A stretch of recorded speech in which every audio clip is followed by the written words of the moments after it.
Hey, good evening, good night, good morning, good people out there. You are talking to John Skywalker right now, lyricist, spoken word artist, martial artist, lover of life, student of psychology, personal trainer, and father who has three albums out right now, three hip hop albums, Light Benders, Martial Higher artist, Dimensions, and lover of life, Dimensions. student of psychology, personal trainer, and Feedback.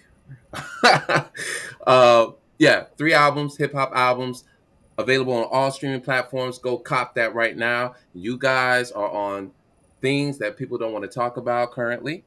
And I'm joined by my co-host King Newborn. Let him know what's up, bruh. This King Newborn. You can follow me on all social media platforms at King New. I'm sorry, at Newborn Everything. And as always, I am. And first and foremost, thank you for that, John. I just want to say welcome, welcome, welcome to God level things that people don't want to talk about. What we got today, John? What we got, bro? All right, let me tag somebody up in here real quick. Do we have anybody this week? We doing a promo? Yeah, she didn't come through. She did not come Okay, through. okay, okay. All right.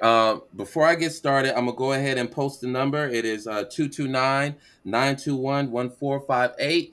Tonight's topic is Black men's mental health, but really we're capturing men's mental health. So don't be put off, guys. If you see the title, you're welcome. All men are welcome in. We are talking about Black men's mental health, but we're also talking about men's mental health, and we're going to cover a variety of mental illnesses. We started off last week with PTSD. All right, and just a disclaimer: we are not counselors, we're not therapists, we're not mental health professionals. We are not mental health professionals. We are just sparking the dialogue. We want to share our experiences as men. We want to share our strategies in overcoming mental health symptoms. And yeah, we're trying to also establish, just some understanding as to the struggles that men go through on a day to day basis and how do we deal with them. You know, women are definitely in the lead in terms of self care, but we want to talk about why it's been taking us a good while for us to get to this space to where we can actually heal. There's been an outcry for it for the longest. Men need to heal. Men need to do something. Y'all all got problems, and yet we don't take care of ourselves. And there's been a concerted effort within the past decade to raise awareness for mental health, and men are starting to take a hold of it. And it's a very beautiful thing. And of course, it's going to trickle down into the next generation. So, this is in honor of all men, past, present, and future, as it relates to us healing as a whole, so that we could become better humans in the future, being humans, especially as it relates to our parenting, as it relates to being pillars in our community. Right. So I'm gonna pick up where we left off last time. Again, guys, the number is 229-921-1458. I will have it posted in my chat. We'll be reiterating that throughout. So last week we talked about PTSD, and it was quite surprising that me and Newborn here both have PTSD. Um, I see you, Dre. I see you, bro. What's up? What's up? Um, in fact, just recapping too, I didn't even go through all the diagnostic criteria for PTSD. So there's the stressor, which is the oh, hold on, we already got a caller. We already got a caller. That's what it is. Let's get it. Yo, yo, what's up, bro? Hey, hey. Talk to me, bro. Talk to me, bro. What are your thoughts on the subject? Black men's mental health, men's mental health. I talk about it a lot with the guys up here in Augusta. Uh, I feel like our black men mental health is just sensual, but a lot of people don't look at it the way we as black men see it. Everybody just think we should just separate however. But I think it is more important that we have that we need to address it, and that we have healthy mental, if I'm saying it right, I have great mental health, I'm saying it right. But should be able to uh, find time for ourselves to get ourselves together. Just like women want to have it, like they always about women should have that me time, all of that. But yes, but as men, we got to have the same thing. Sometimes we need to be by ourselves to sort out everything and not always let everything coming at us from left and right, especially when we come home. I couldn't remember. It was something I seen where it might have been somebody told me this over years, where their husband used to come home and they'd give them 30 minutes. It could have been something similar like that, where they gave them 30 to an hour. So he took a shower, got himself together, ate, but just let him kind of get his meal together before he even dealt with the family. So that way, whatever happens outside, he didn't really bring it inside because he had time to pretty much, if I say the word right, digress it, digest it and get rid of it, so that when he deal with the kids and deal with the wife or girlfriend, however, it ain't no backlash, ain't no none of that. It's just boom. So that way he won't be in that sense and everything is copacetic. So I feel like mental health is something that for black men that we need, a lot of people, especially black women, need to address. And need to look at that, not always, well, you'll be all right. No, we ain't going to be all right.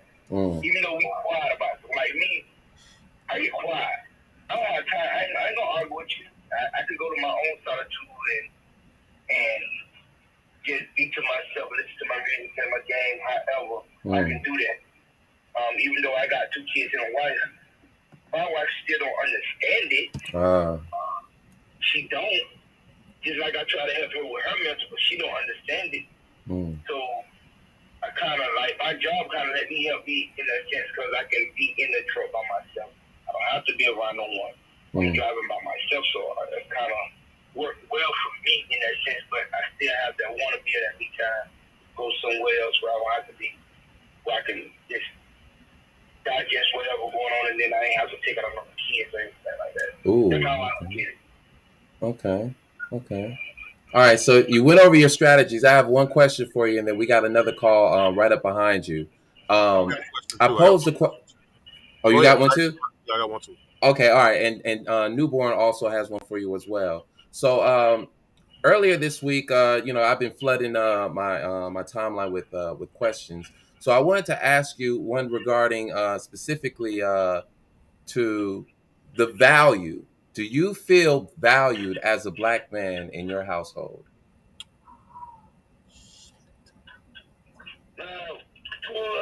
With the kids, yes. With the wife, no. Okay. How about with your family? Do you feel just over the course of your development? Let's not hyper focus on the now, but let's just say over your development, do you feel valued as a man? And do you think that perception of your value impacts your mental health? So just let's start with the first question. Do you feel like over the course of your life as a boy, as a man, heterosexual male, do you feel like you've been valued? Over the course, no. Okay. As of now, I started to see it a little bit. Okay. Over the course, no. Okay. And do you feel like that realization has impacted your mental health? Yes. Okay. Dang. Do you have any recommendations for any guys out there that might be dealing with that? Speak up, communicate. Don't hold it in. Talk. So if communication is a key to anything. I mean, yes, you have women that say, "Oh, suck it up, this, that," but then you have women that want to hear it and want to understand it, want to say, "How could I help?" But you got to speak up. You can't hold it in. It's just like pressure in a pipe; it will burst. All right.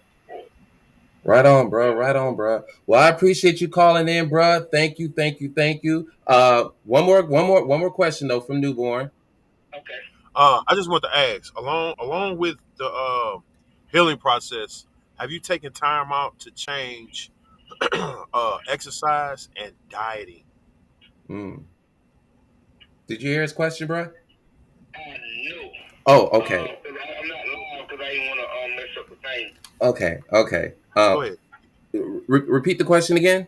Okay. So I was asking, along with the healing process, did you Along take with the time healing out? process, Did you did you take take time time out out to change to change exercise and your exercise dieting? and your dieting?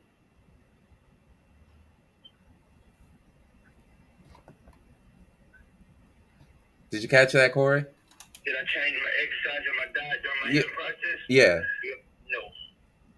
He said, No. And that's a struggle for me. Yeah, that's a struggle for me. uh-huh.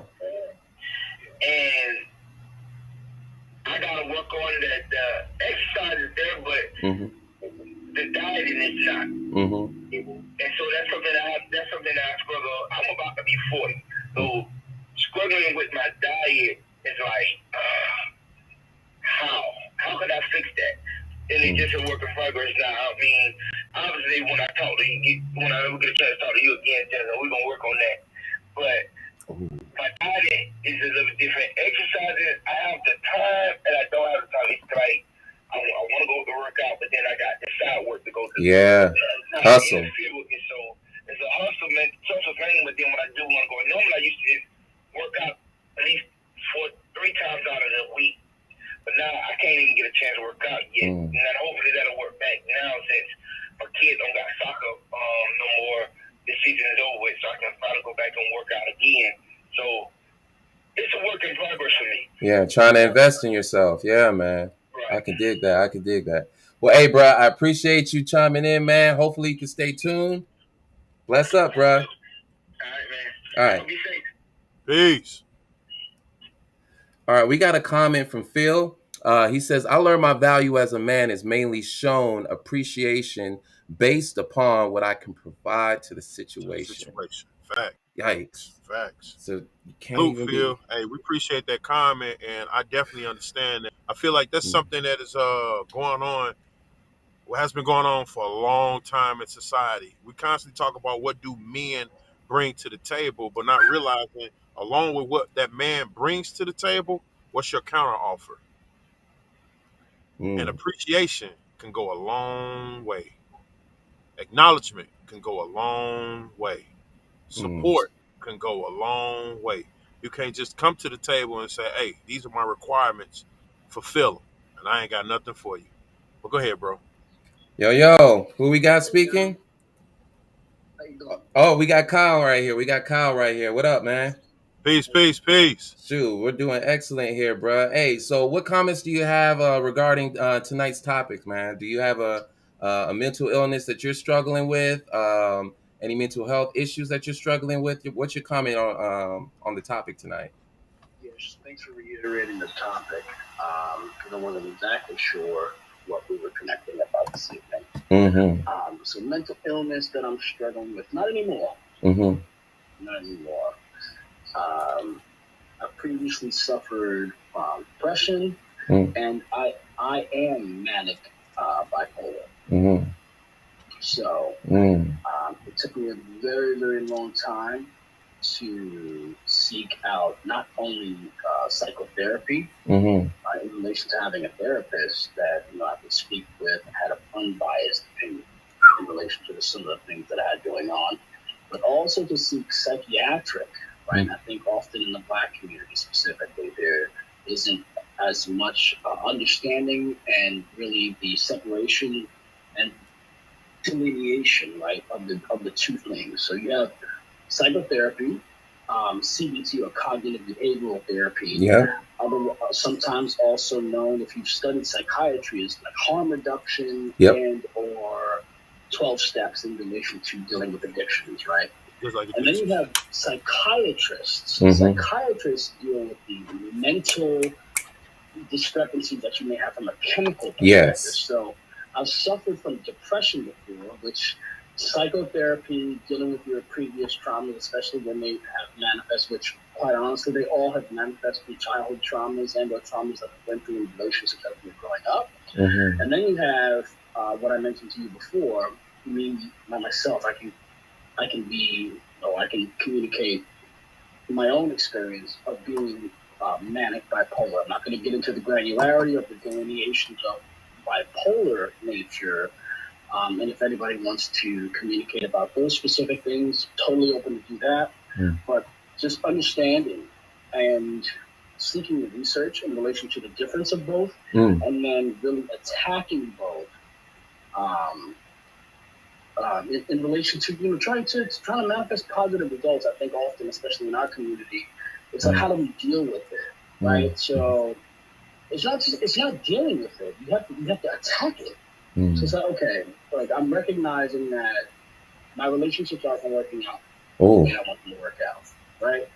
So taking a proactive stance in relation to both of those things, which has been taboo, and quite honestly, I really honestly think it's still taboo. I think in our community, especially the black community, it's almost weaponized, right? Oh, you need to seek therapy. That's not a really positive perspective to communicate to someone. Especially when you're like, when you're communicating, specific traumas from previous relationships, or communicating about childhood traumas. Often in our communities, maybe you need therapy.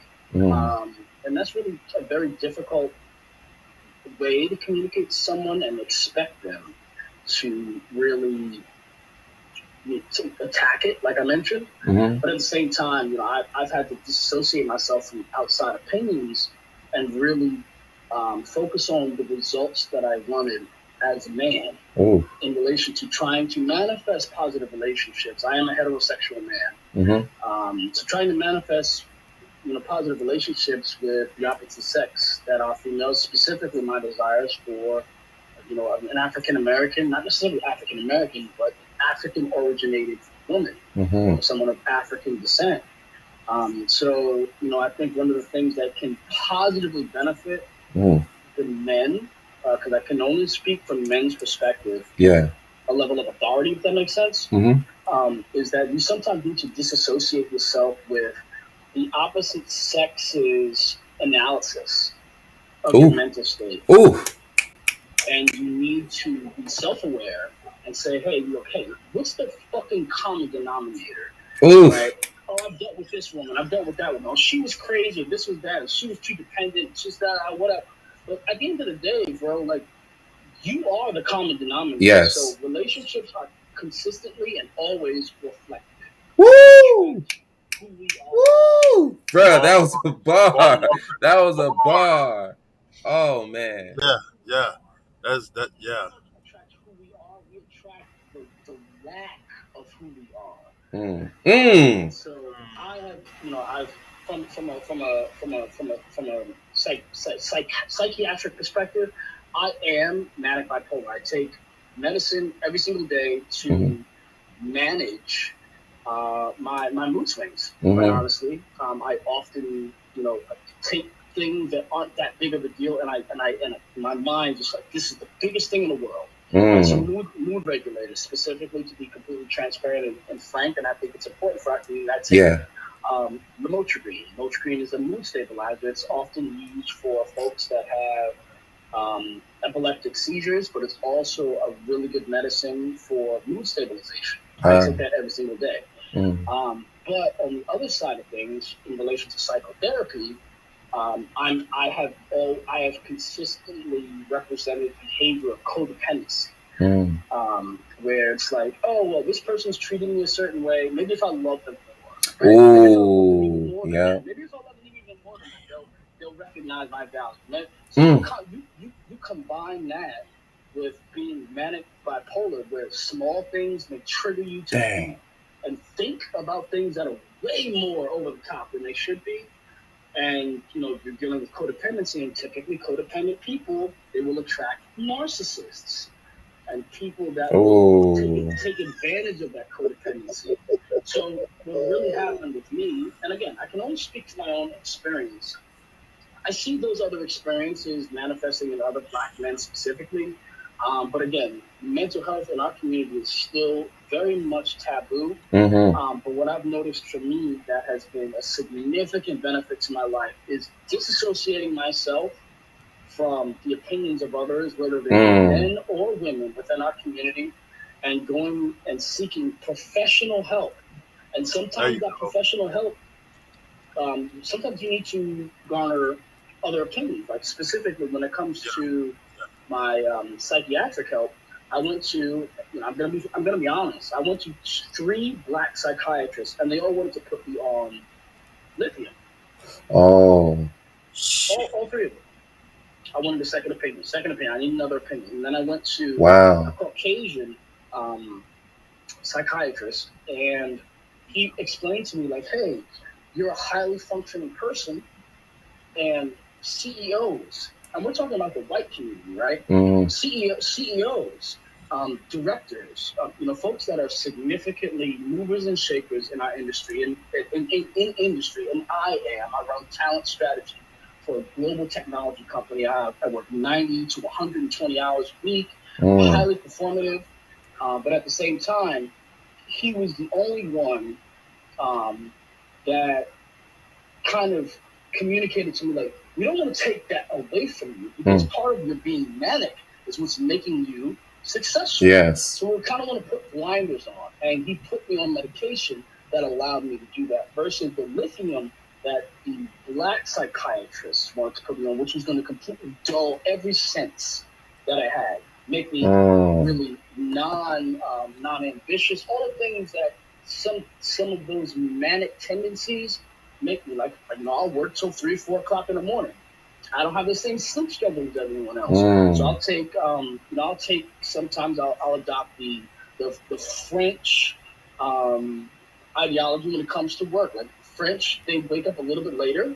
They'll work really long. They'll wake up a little bit later and they have afternoon naps. A lot of French businesses, I recruit globally.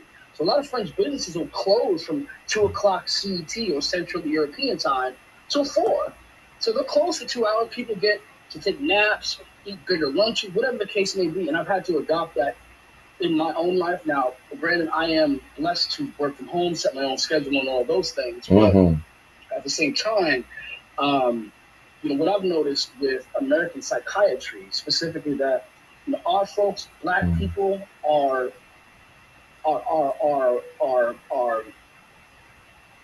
they're afraid to make the wrong diagnosis. And white psychiatrists are not. They will tell you straight up, like, hey, we're gonna try this. Tell me how you feel in 2 weeks. If not, we'll come back and we'll change the shit. Yeah, so it's methodological. Yeah, there's a method. Yeah. You go to a black psychiatrist and they're like, we're gonna give you the strongest shit ever. But we're gonna give you lithium, bro. Like, lithium's gonna just destroy every ambition aspect of your whole life. It's gonna make you a damn vegetable. I mean, nothing's going to affect you. Lithium is used for folks that have a combination of OCD, ACD, and lithium is used for people that have schizophrenia. So again, to go back and without getting too granular, the biggest thing for me was separating the difference between psychotherapy, cognitive behavioral therapy, 12 steps of dealing with addiction, and then dealing with the difference of psychotherapy, where there are medicinal things, medical things wrong with your mental state, hormonal release in relation to your everyday life, and then combining those and then becoming stable in relation to the combination of those two things. All right, so I have a question from King Newborn here. He said, what's your diet like? My diet has always been excellent. I have been I've been a bodybuilder. I've competed as a bodybuilder. I've placed twice with natural bodybuilding. I have taken anabolic steroids before. I've been a power lifter. The only reason why I stopped being a power lifter because I got into a really bad motorcycle accident in 2016. But I still lift very heavy. I still eat very healthy. So yes, I do agree that your diet is a significant driver of your mental state. However, there are things that are just wrong, right?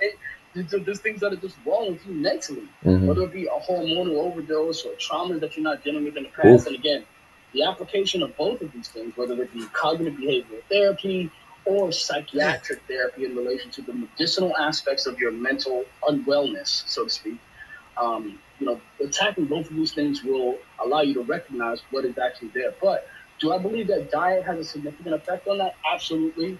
But I think in our community specifically, it's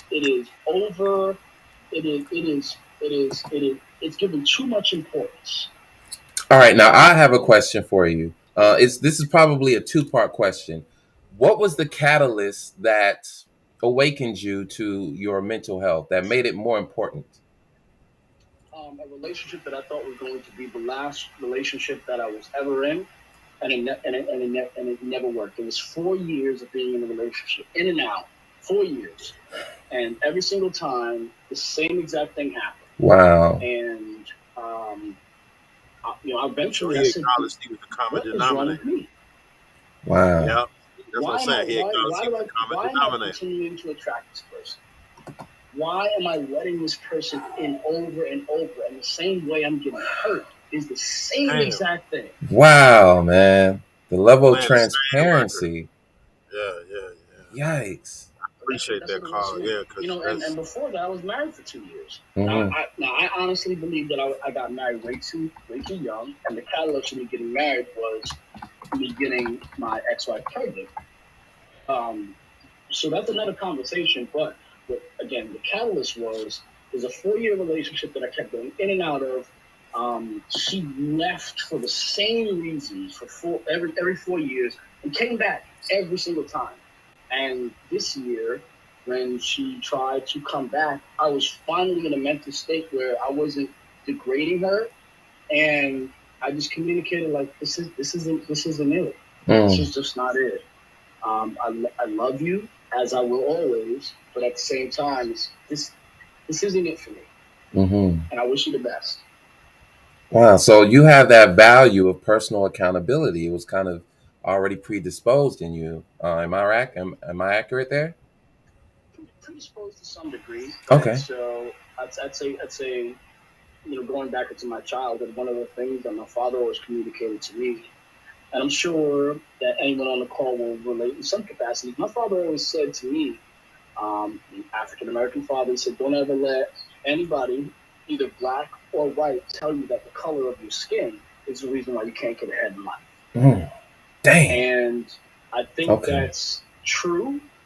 But at the same time, it's not true. Mm-hmm. But I think it's important for you to communicate to your children those things, mm-hmm. and let your children figure out the blockages or the blockers that manifest within societal structures as they're growing, mm-hmm. and then give them perspective in relation to the things that they accomplish or they're trying to accomplish as they're growing, right? So no kid is going to say at 25 years old, when he's trying to become partner at a law firm, no kid is going to say, hey, my dad never told me that becoming partner at this white ass law firm is a manifestation of racism, right? You're like, my dad never told me that. Well, your dad should have told you, like, hey, don't let anybody affect you in that way. But then when those situations arise, it's like, hey, let me look at the landscape. What are the other partners of the firm? Oh, his name is Howard this and John that and whatever.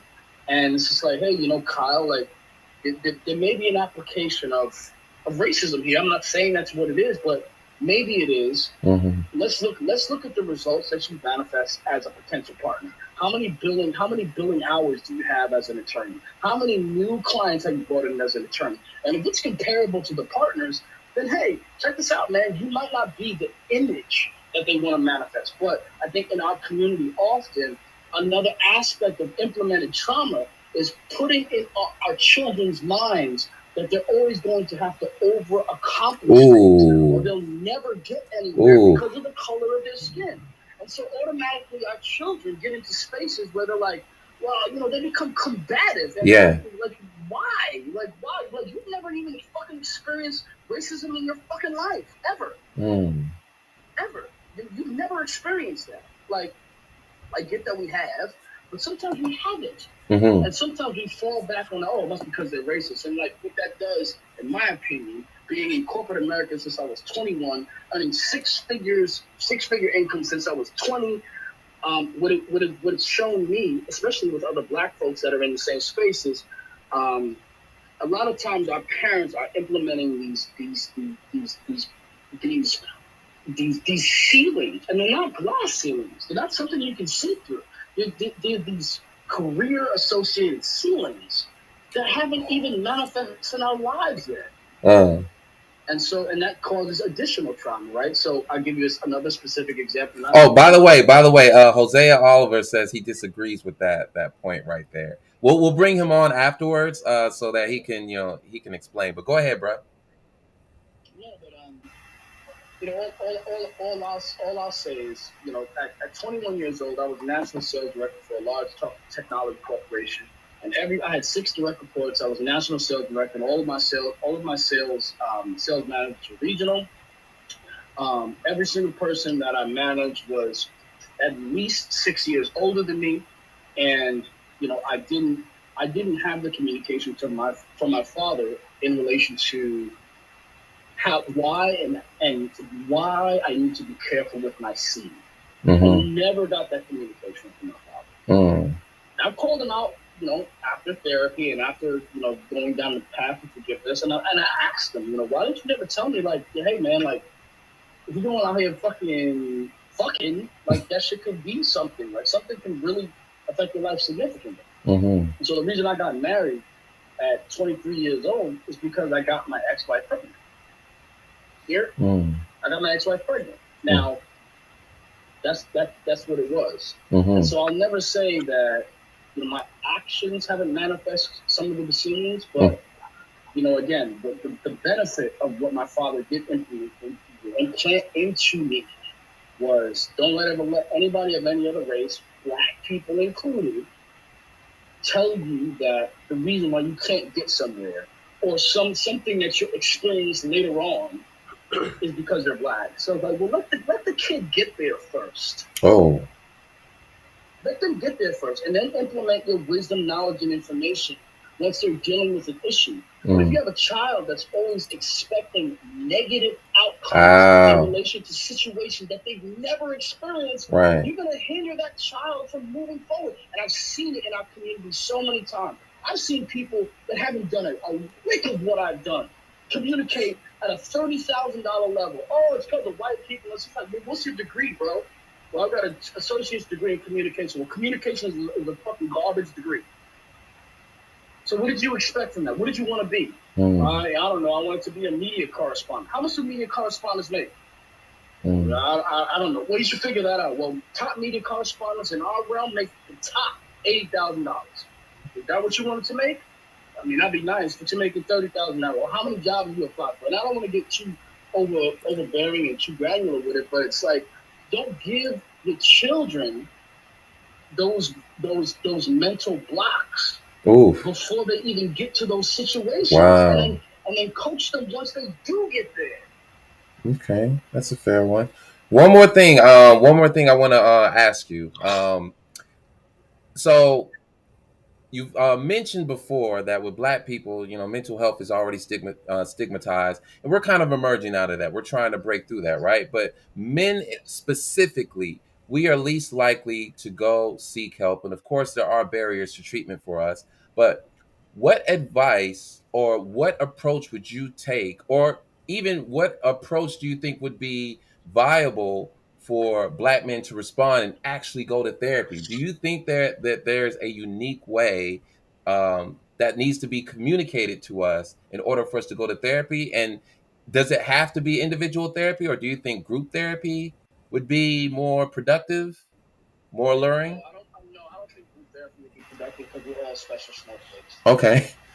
Some of us specifically have some of us have gone through traumas where our father wasn't there.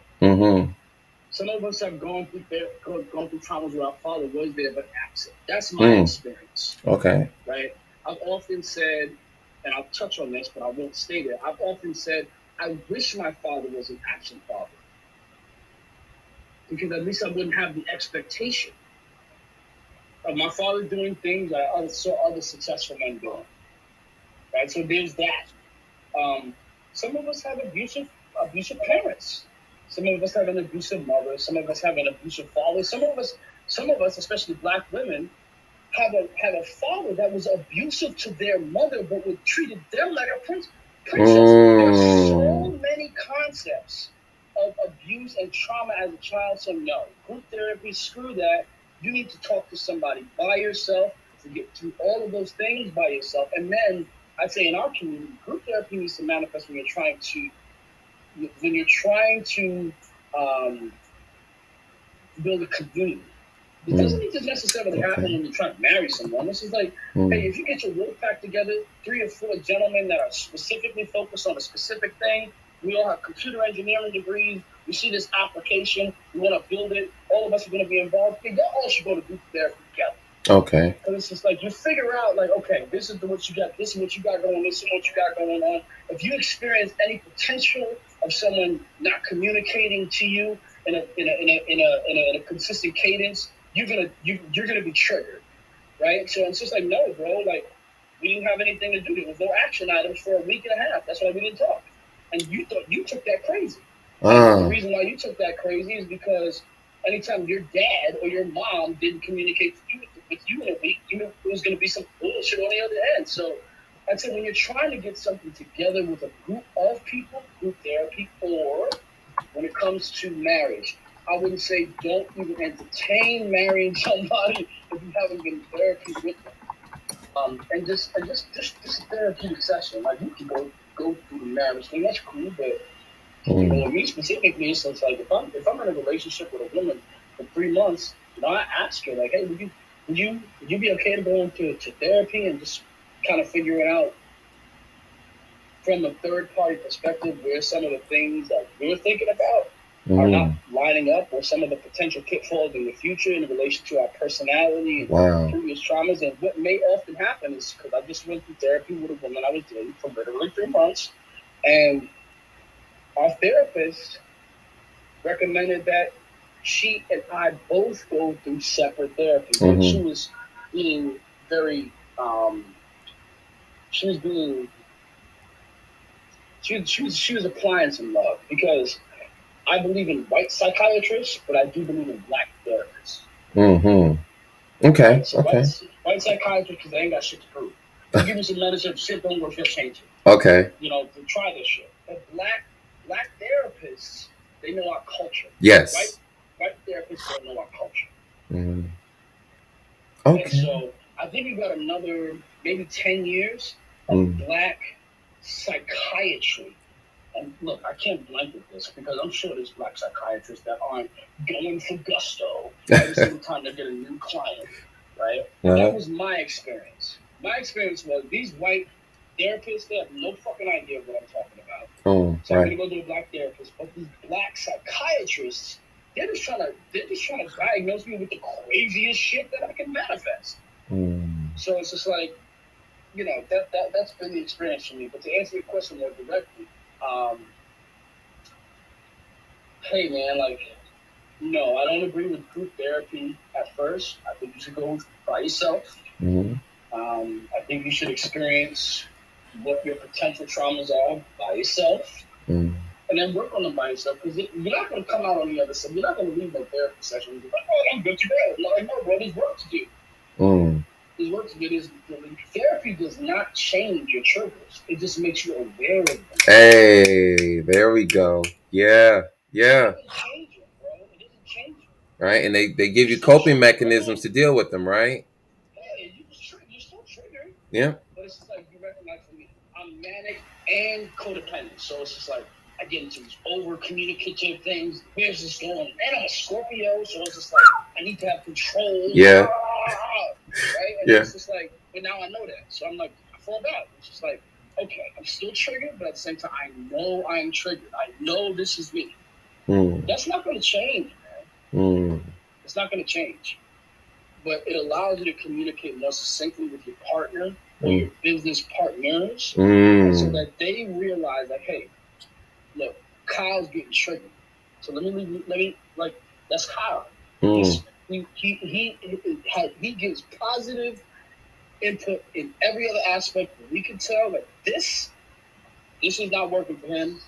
Let's just leave him alone right now. And it's important to communicate to business partners, especially coming from an African American background where we triggered by so fucking much. Okay, bro. All right. Well, hey, we had some other callers that wanted to bring up. Hey, bro, you were on point. God Level, who is basically the host of this show, we're just the co-host. God Level said salute to you, bro. Like, yo, you was dropping bars throughout the whole thing. Really appreciate and love you for coming up, bro, and staying engaged throughout the week, by the way. Yeah, appreciate that. I really appreciate you guys, you John specifically, for having the platform.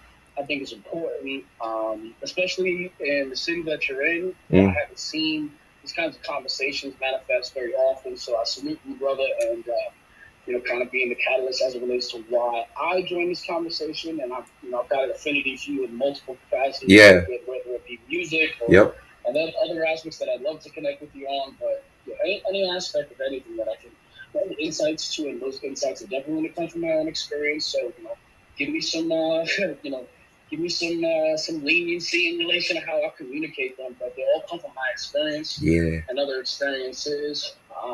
Again, I speak to Black men, women across the globe. I do recognize cultural differences, so I think I'm able to give some perspective on all of those things. So, but no, I really appreciate you, John, and making the platform available. I think it's super important. All right, bro. Rock on, man. Salute to you, all right? Peace, peace, peace. All right, laters. Right. Woo! Bro. Hosea, if you're still tuned in, bro. If you're still tuned in, would love to hear from you, bro. Love to hear from you. You see Phil's comment as well? Yeah, I see Phil. As well, man. Oh, drop in bars.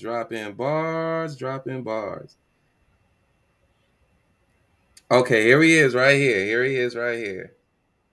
Hosea, mic check. What's going on, brother? Shoot, man, we rocking and rolling, man. How you feeling this evening? I'm feeling great, brother. Yeah. All right, so go ahead and give your spill, man. You can start off with your rebuttal to one of Kyle's comments. What I want to say is he was on point. 90% of that, 97%. Right? I completely agree with. Yes. Now, I do disagree. Racism is deeper than an individual's prejudice. Okay. Racism starts from the structural environment around us. Okay. Which we mature into a lot of our mental trauma. From the noise in the neighborhood, to the air pollution, to the quality of education, to the quality of prenatal care, to the quality of our diets and our teeth. Yes. Racism starts there. It's not just some white dude looking at you saying, "Oh, you're black." Okay. So racism starts at a structural level. Okay. And it's a battle to get through that. Is it possible? Yes, but it's still it's not easy. It's not a matter of willpower. And then I also want to say, me as a black man, I never ever felt like my value was connected to what I bring financially. Okay, not financially. What about in other aspects, though? Well, I'm always saying, this is personal, from the people around here, my value has always been built around my character. And I think that's how everybody's values should be. What's the word I'm looking for, John? Okay, measured. All right, yeah, measured, assessed, appraised. Okay, evaluated. Are you a good listener? Are you easy to talk to? Are you honest with yourself? Okay. So I think a lot of people struggle with this because they're an asshole. And they're expecting the world to bend to their asshole tendencies instead of looking in the mirror and saying, why is the world reacting to me this way? Okay. Accountability. So if you meet a woman and if she only values you for your financial status, that means that you're not offering anything else. Okay. Are you bonding with people on a deeper level, you know? Or are you treating other people like commodities, so in return they treat you like a commodity? Wow. Okay. All right. All right. So that's one theory. That's one theory. It's like the gentleman said, there's always a common denominator. You know, so basically, if you've been living your life and these same situations keep happening to you, it's you. You know, it's not her, it's not this, it's not that. It's the way you're approaching. Like, for example, John, I had a anger issue, right? So if people looked at me funny, if people looked at me sideways, I caught an attitude. I was ready to fight. And then I got in a fight at work. I lost my job. And then I looked in the mirror one day like, why are you fighting everybody? So I was posing this experiment on myself. No matter what people said to me, I decided to be extremely nice, opposite end.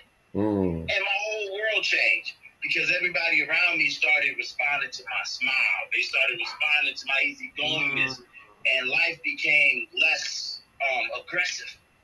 And so from that point, I learned that it was me causing all this drama and all this trouble. It wasn't this woman. It was the woman I was picking. It was the woman that I was attracted to that was causing me all this drama. So, you know, I would definitely recommend everybody read EQ. In fact, I think that book should be mandatory reading. EQ. But, so we can understand how, you know, how our self-talk and how our emotions is creating this reality around us. All right. Because I mean, like in the world today, it's you know, we're blaming women, and it's just like, but that's not the issue. You know, there's a whole lot of other things happening. So accountability is empowering. That's what you're saying.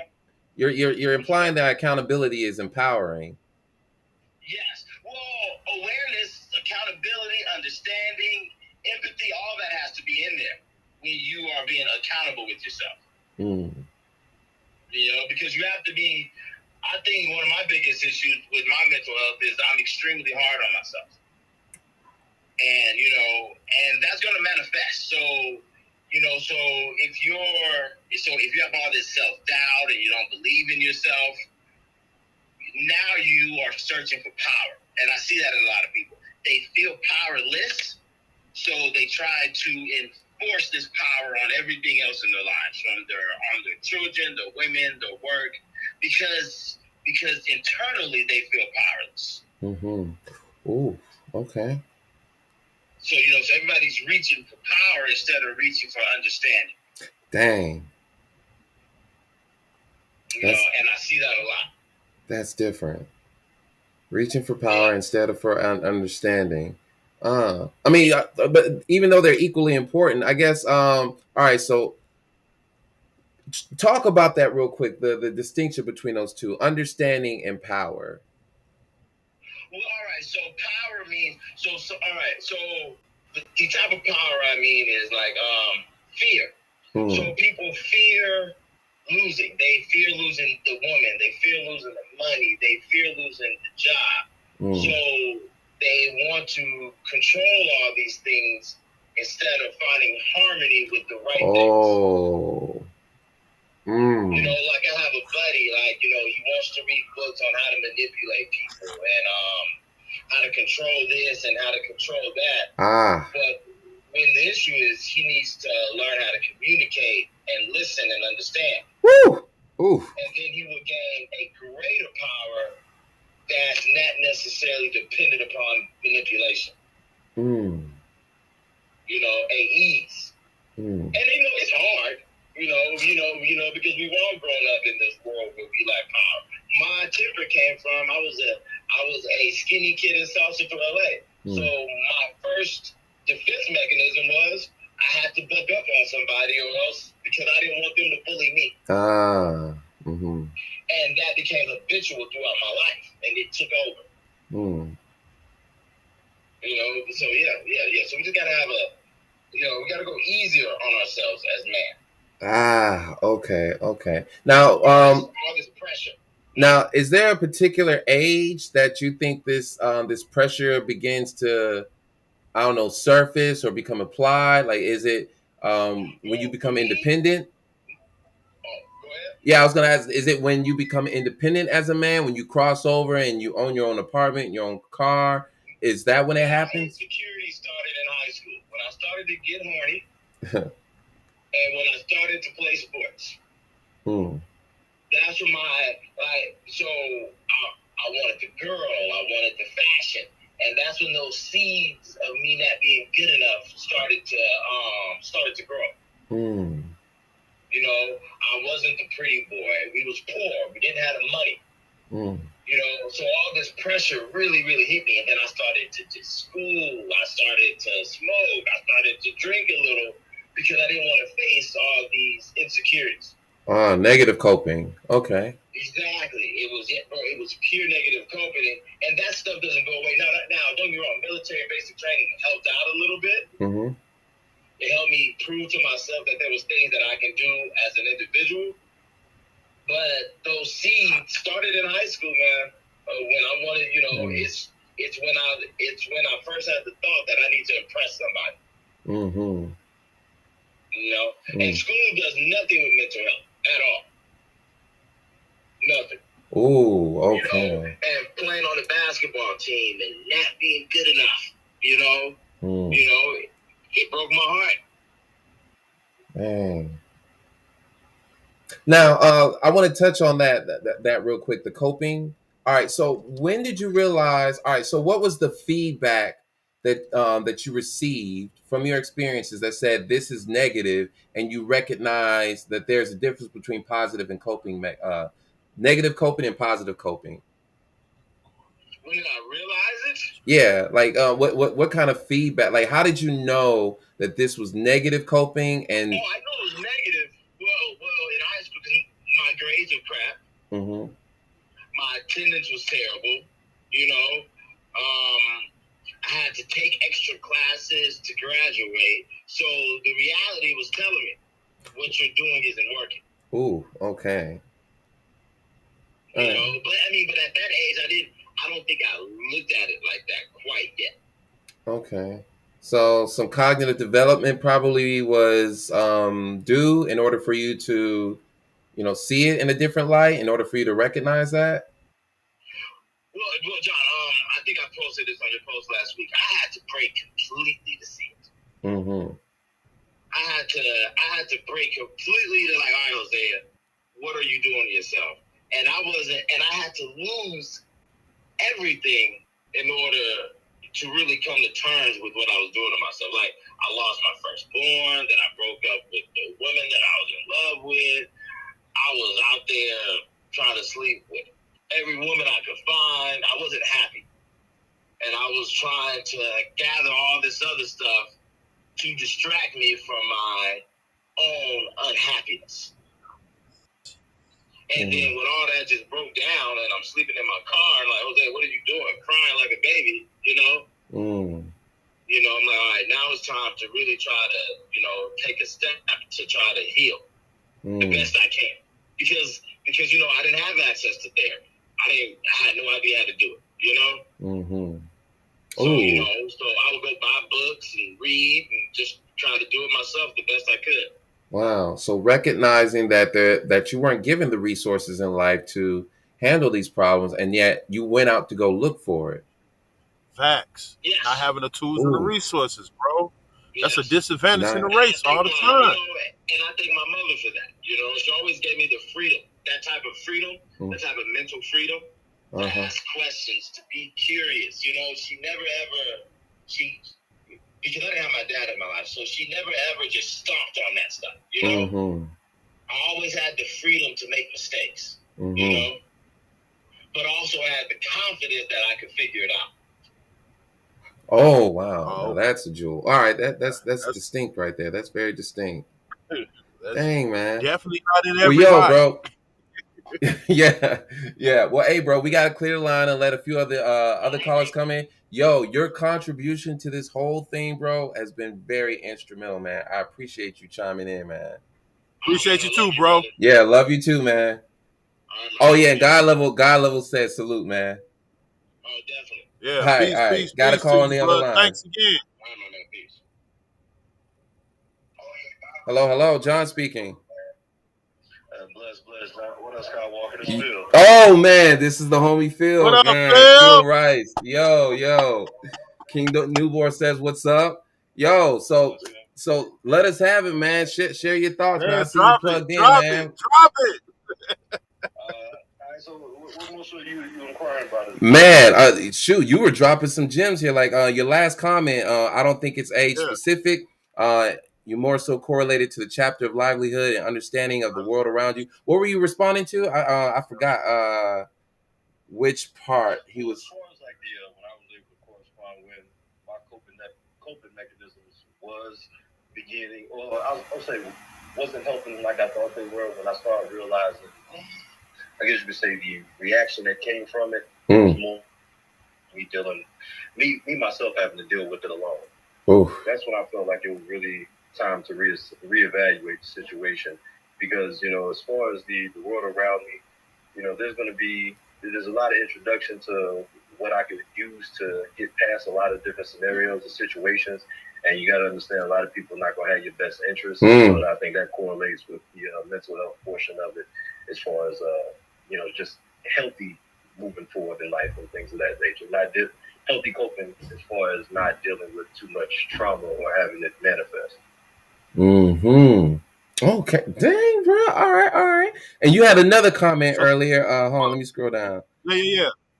He said, I learned my value as a man is mainly shown appreciation based upon what I can provide to the situation. All right. So I think that was his first comment, wasn't it?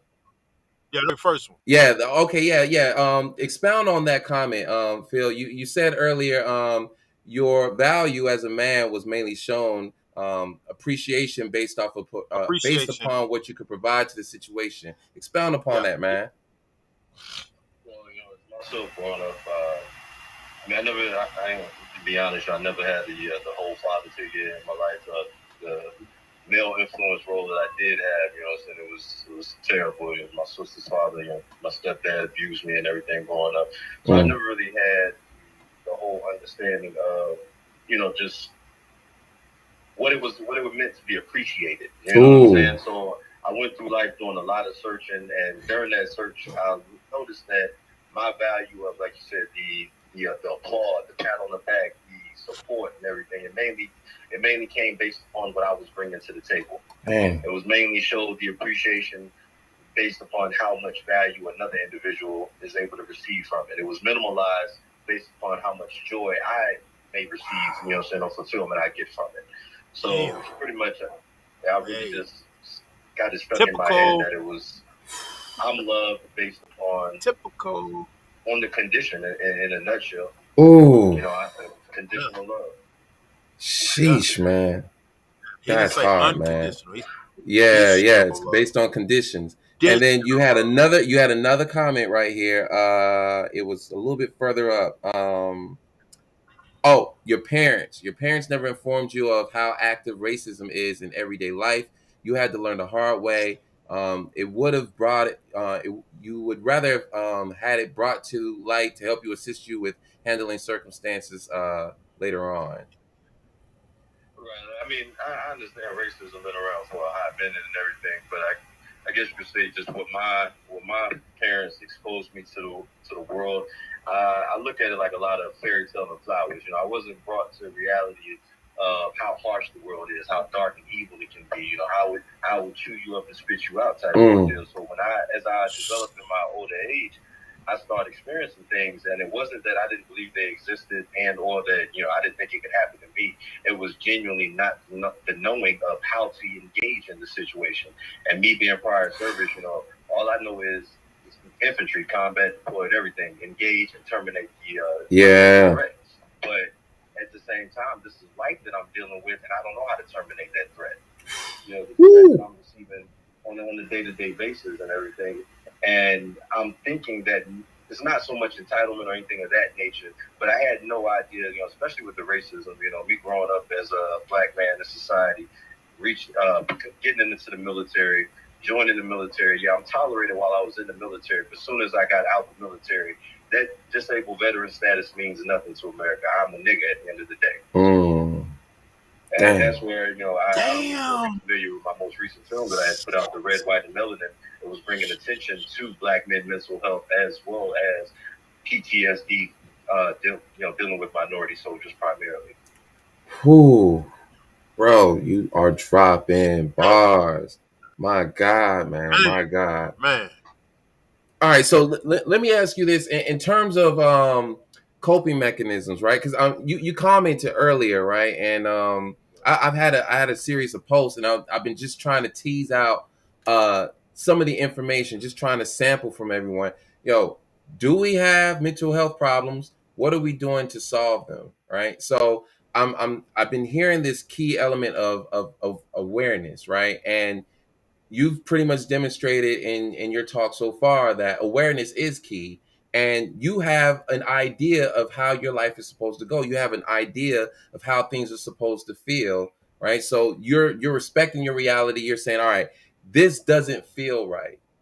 So what was the catalyst for you that made you say, all right, I'm gonna go seek treatment, I'm gonna go seek help? What was the catalyst for you?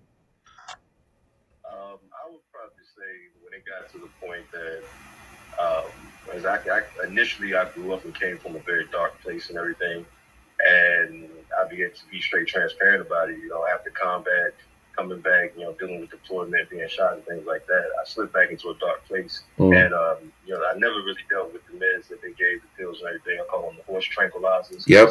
Yeah, I can't stand what they do to me, but that was the time when I really felt like I needed to seek help because I relapsed on addiction for a brief moment. And when I say a brief moment, it was to the point that it impacted me so quickly and so powerfully that it wasn't nowhere that I wanted to stay for a long time. So I immediately had to, jump back out of it. And during that time of taking time to myself, just seeing like really breaking myself down. Like I did it once and I was like, okay, so now I'm looking at myself, what got me back to this situation to where I had to feel like I had to step back in the darkness to be able to cope with life and everything. So I understand how I dealt with life before, but every day is a new challenge. Every day is some new, some new steps. So you never know what you're going to embark upon. You never know what you're going to come in conflict with. You just never know. It's all up in the air. So I was trying to figure out what was the triggers for the more recent, as far as continuously learning myself, because you're always going to have to learn yourself. You're never going to be fully fixed. It's always a work in progress. All right, and I got one more question for you, bro. Do you think pride and dishonesty are keeping Black men from seeking mental health treatment? Very much so. Ooh. Okay. With the pride side, I more so mix the pride with the, just call it what it is, fear. Fear of being judged, fear of, how those around you is going to view you, your loved ones. Because not everybody, a lot of people, I've come in, with given transparency of your cry for help, dealing with your mental health. You'll see a lot of people when they don't hear those cries. Like you can pretty much be saying you want help, but if your mental health isn't affecting them, their amount of assistance given 9 times out of 10 is minimal. Ooh. All right, so it sounds like you've had some experience with the VA hospitals. Of course. Oh yeah. All right. So from your experience, do you feel like they give you the help? I'm sorry. Say again. So from your experience, do you feel like they give you the help that you need? I'm gonna be honest. Now the other gentleman spoke on it, and it was actually that was crazy that he said that, because I'm actually looking for a Black therapist. All my therapists have been white, from my group counseling to my one-on-one, and that's one strong thing. I feel the relation isn't there as far as the understanding. Like I said, being a Black man dealing with mental health. I understand mental health is a priority for everybody, men and women, regardless of the race, gender, and things of that nature. But all I can do is speak from the experience of the help that I need, which is Black men mental health. And I don't feel that the openness that we want to give about it is received nor appreciated to the degree that we'll want to continue to push forward seeking help or continue pushing forward trying to better ourselves. A lot of us feel it's more beneficial to just tuck it away and keep it pushing because in reality, society doesn't have time to deal with Black men mental health. Dang, man. Yeah, you tugging at the heartstrings, man. It ain't nothing but truth. It ain't nothing but truth. Any closing comments, bro? We got another caller that's gonna be pulling up. Nah, brother. I just want to say thank y'all. Appreciate what y'all doing. Keep doing what you're doing. Blessings to everybody that's out there. If you're struggling with anything, man, the best thing I can tell you is find somebody to talk to, whether it be your dog, your friend, family member, whomever. Do not keep that bottled up because all that manifesting, that hate, and that anger, and that discomfort inside is nothing but a recipe for disaster. Ooh, man. Bless up, bruh. Bless up, bruh. Thank you. Appreciate Thank you, that, Phil. Hey, that's real talk, bro. Well, that is real talk. Y'all be blessed. I'm going to keep tuning in, though. All right, Chief. Thanks again. Yeah. Dre, I see you, bro. Hey, call in, bro. Call in. The line is open. Call in, Dre. Call in. Wow, man. Let's go to this comment from Dietrich real quick. Dietrich says, one of the main things contributing to our mental health issues is the ideal of what a man is and not our individual standards of manhood. Someone else's standards will keep you reaching. Man, actual factual. Facts. That's real. Facts. Trying Just to live the thinking from a expectations psychological. of others. Yeah. Yes. This is what a man is, and you got to live up to that ideal. You don't even have the freedom to define it for yourself. Once again, coming to the table, you're being told this long list of all requirements. You got to try to hit everything on ahead. Oh, go ahead. We got Dre on the line. Dre, what yo, is popular, bro? Man, we feeling good. Been waiting to get you up here, man. Been waiting to get you up here. Talk about it, bro. What's the word? What's your story? No, I like what old boy said when he was talking about the last guy when he say a lot of people that mental health, if it doesn't bother them, like the people around you, like it doesn't really matter.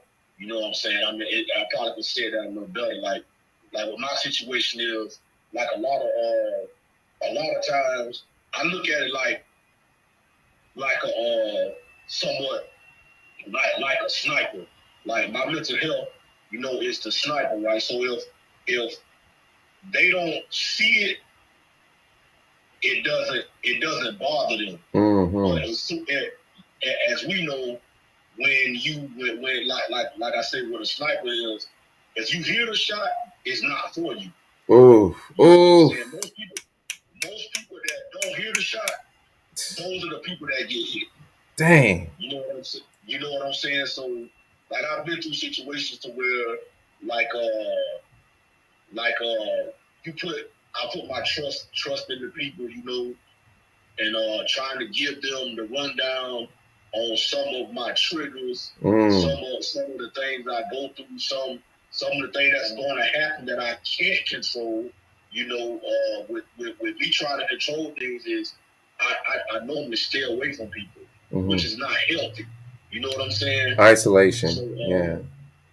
So that becomes, the isolation becomes depression. You know, me feeling like I can't be around.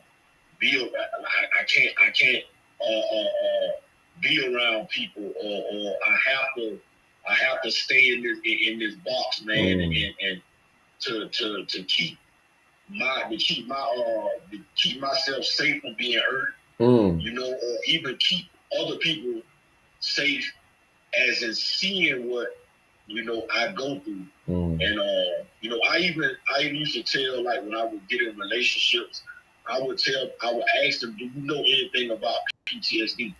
Don't let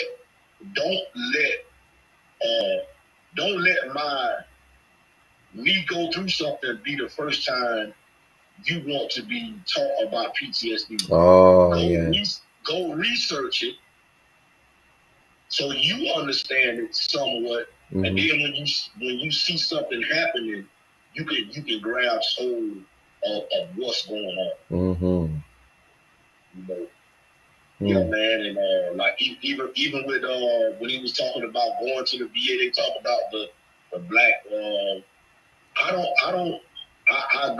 The reason why I don't like going to the VA and talking to those people, because 9 times out of 10, the people that you talk to haven't been through what you went through. Yeah. So it's like a dead end conversation. Dang. You know? Dang. Yeah, man. All right, so you're a father, right? You are a father. So how has your PTSD influenced your parenting practices? Man, it's a lot, man. Actually, my son has saved me numerous times. You know, I don't really like speak on that. Like I've been suicidal. You know, but I have to bring myself back because I don't want to leave a burden on him. Yeah. Or I don't want him to, even with that burden, to have to live with somebody else and they have to explain to them, you know, my narrative, bro. You know, I don't want nobody else to tell my story to him. I want to be the one to tell my story. That's righteous. To him. You know, so it's a challenge, bro. Every day, man, because every day is like, he don't understand triggers, bro. He don't understand, some of the things. He's being a kid. You know, he don't understand, the buttons he push. He don't understand when he see daddy walk off to just let him be. He don't understand that, because he's a kid, bro. But he's really shaped me, to kind of to controlling it, to better controlling it. Not fully controlling it, but to better control it, bro. It's a process. Yeah. And in terms of your relationship, so you mentioned something earlier. You hinted at conveying that you have a mental illness when you're dating, right? So talk about that a little bit. Is it difficult to convey to a new woman that you have a mental illness, and if they're gonna rock with you the long way, they gotta be prepared to deal with that. Like, is that difficult putting that out there? And if you do put it out there, is there like a time, is there like a time in which you do it? Like, is it 3 months in, 2 months in, when you first meet them, 2 weeks after you meet? Yeah, to me, I try to get it in there as soon as possible, bro. Because you kind of want the person to know what you go through, and if she's going to rock with you, she's going to rock with you from being on. I don't want to wait 3 months and then tell her and be wasted. Those 3 months. Of someone that's not going to want to sit down and understand it. But like as far as, to me, it's like shooting craps, bro. Because everybody's not going to be willing to understand it. Everybody's not going to be, willing to say. They're not going to. A lot of people don't have the strength to deal with it, bro. Yeah, it's already enough for us to deal with. Yep. But to kind of add that weight to someone else. Yeah. A lot of people don't have the strength and the patience, bro. Yeah. To even for understanding it, bro. It's like I say, it's like shooting craps, bro. Like you don't know. You just gotta roll the dice, bro. And if they want to understand it, they'll be there, man. Like even with my, I just went through a divorce, bro. With a girl that is crazy, because me and her high school sweethearts, bro. And she knew me, and she knew what I went through. She knew exactly everything that I went through, bro. And yet it still, it still made it impacted, the marriage. You know what I'm saying? That's why I say it's like shooting craps, because she knew. She and I figured she understood it. You know what I'm saying? But it was too much. It was too much for her, bro. I don't fault her. I don't. Yeah. It was too much, bro. Dang. Yeah, man. I'm sorry to hear that too, bro. All right. The thing is, when people say they sorry to hear it, I'm not, bro, because it made me a better person. Oh, word. Talk about it. Talk about it, man. Because I learned more about myself during the process. It taught me that I don't need anyone. I ain't gonna say that I don't need anyone, but I do listen to that I have the strength to be there for myself. And I don't. At times I might need a shoulder to lean on, but the time that I thought I needed someone, man, I could have did that on my own, bro. I could have fixed this on my own. I could have handled this situation on my own. Dang. You just want somebody to kind of be there to lessen that, to lessen the load, man. Okay. I got another question for you. So with me having my PTSD, my symptoms crept up on me very slowly. How did you recognize that you had it? Bro, I recognized it. Okay, I got out May 2004. I recognized it July 4th, dog. I was up under the bed when it was 4th of July, bro. Yep. I recognized it right then. I knew it was something wrong, bro. Dang. I knew it was something wrong. Sheesh. Yep. So you've been dealing with it that long. Yep. And just looking at the grant, because we're in 2022. So in terms of like your progress and dealing with it, would you say it was a slope up? Was it like a roller coaster ride? Was it up, down, up? Like what how do you think your progress in terms of coping with it?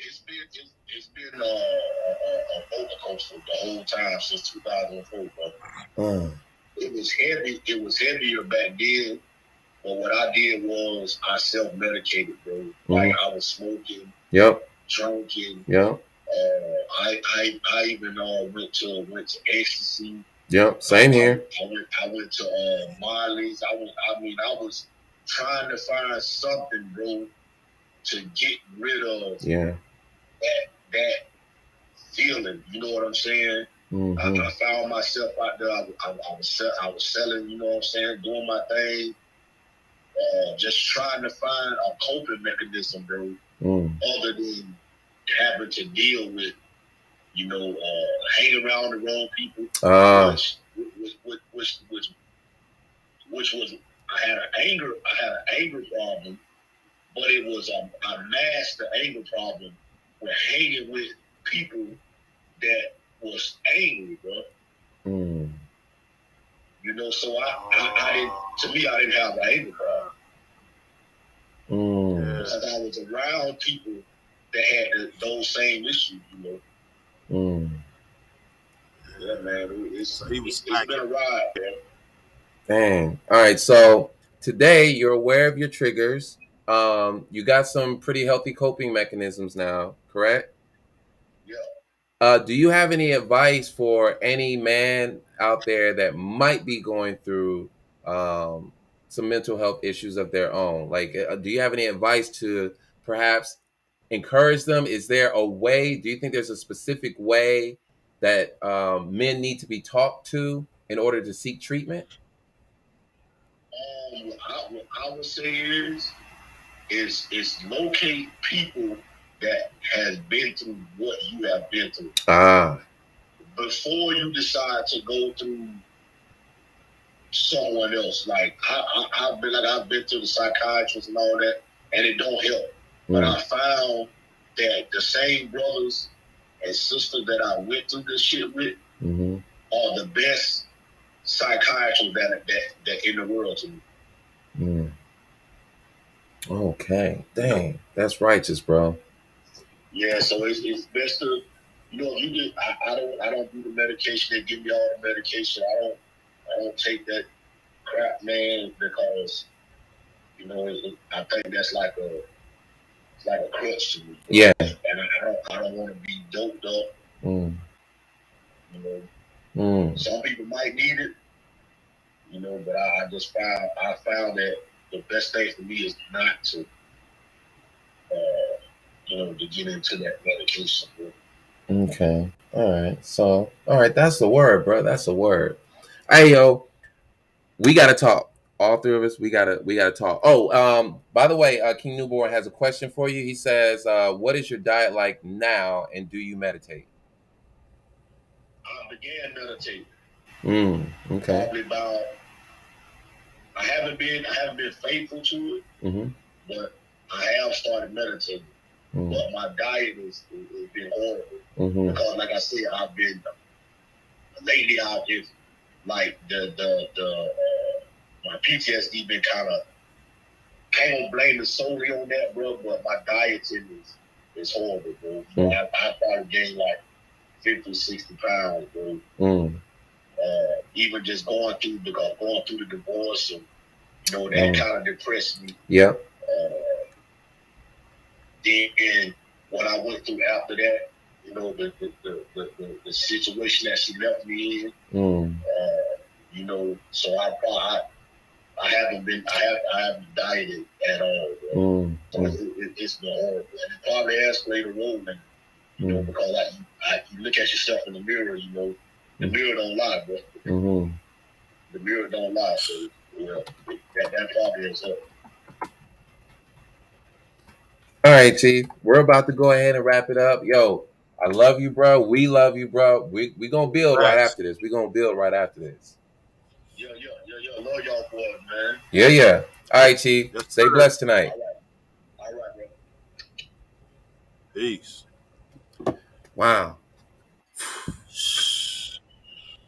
Let's just take a moment to let all that energy breathe for a moment. Let's just let that.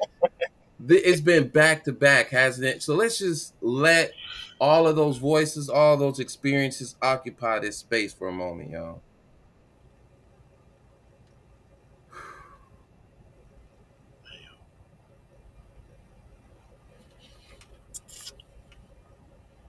Wow, man. It is very true that we are some resilient individuals, y'all. Bro.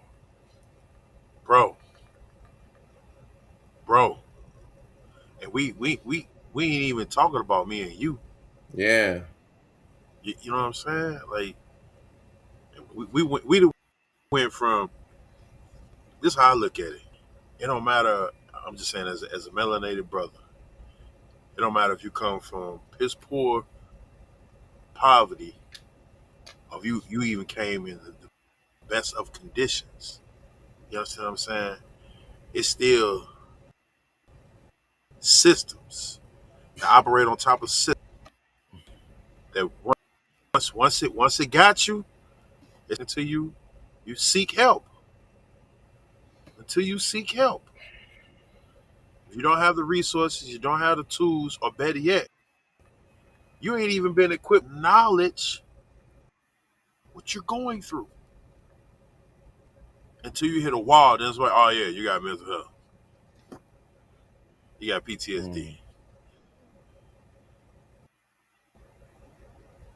You got personality disorder. You bipolar. You schizophrenia.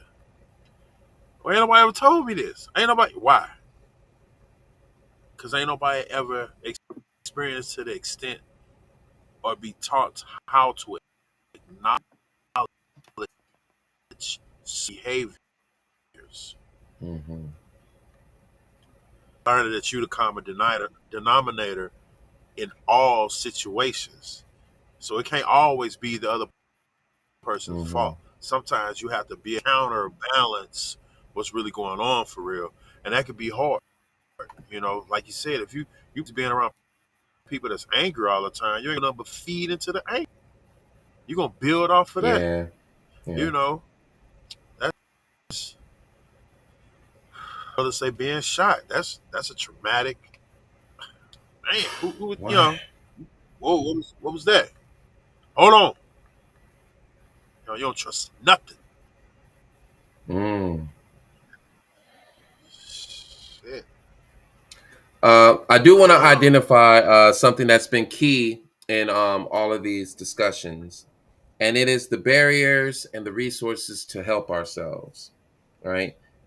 We identified a lot of negative coping, a lot of self medication. That's why I relate. I relate to everything that everybody's been saying. Divorces, drugs, just to cope, dealing with alcohol. parenting, right? And the resources are now available. I will name one that I've been keenly paying attention to: blackmenheal.org. Blackmenheal.org. They have a program in there where you can get like 8 free sessions. Now, mind you, they have a directory for black counselors, black therapists, right? But it is for us and it's by us. Okay. So that is a safe space. So any of you men out there that are looking to be represented in therapy, blackmenheal.org. Blackmenheal.org. I know that they have Theravive. There's a few online therapy apps that are out there, but I just wanted to plug that one in there. We are currently at 1 minute and 26 seconds, so we're about to go ahead and shut it down. We appreciate all the men for chiming in, sharing their experiences, sharing their perspectives, sharing their resources, sharing their feelings, being vulnerable, and let this episode be a testament that not only do we hurt too, but we also want to care for ourselves, and we can be vulnerable, and we are strong, and we are resilient, and we are working on it. We are working on it as men. We are working on it. And it's beautiful to see all these brothers come through and just say, yo, I'm still trying, I'm still conquering, I'm still thriving, I'm still trying to make it.